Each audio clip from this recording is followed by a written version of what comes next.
Caba Thiès o suɗima leppi leydi ko dunere ɓurni mo yettede ne tawno e ala nduɗa duniyaru ko goto e mogiyankoɓe rewɓe wonno jeyaɗo toon to Thiès. E nder mogo makko mogiyankoɓe ɓe kala cettima o sofani hen ne tawno omo hewno joude rôle mo gandanɗa hoorema ko rôle debbo desaɗo e nder galle, debbo holne fotata wawde joɗorade ha gorko mum teddina ɗum rokka ɗum gueɗal, debbo holne foti wawde heewirde galle mum. E nder jaltugol makko battidigol ngol yalti si en jii wonno e haalaluji makko ko hirjinde e kadi wiide yonta hande o yoɓe gandu ɗo ɓe pawata koyɗe mabɓe ne tawno aduna ɗo mo jikki ko ha gasata, mo jubbi ko ha gasata, mo ɓafti ko ha gasata, mo mefti ko ha gasata, ala ko gasata sona laamu gueno.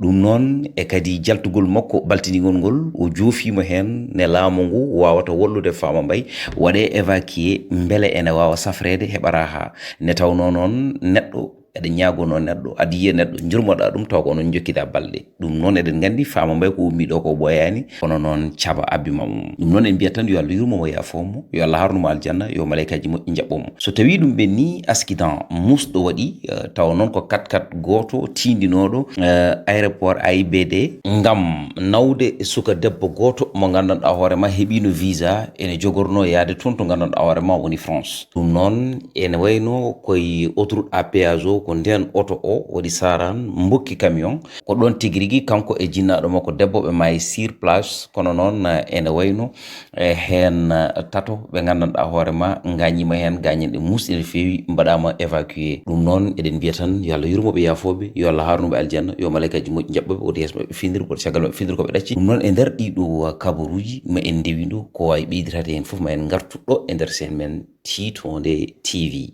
on jarama.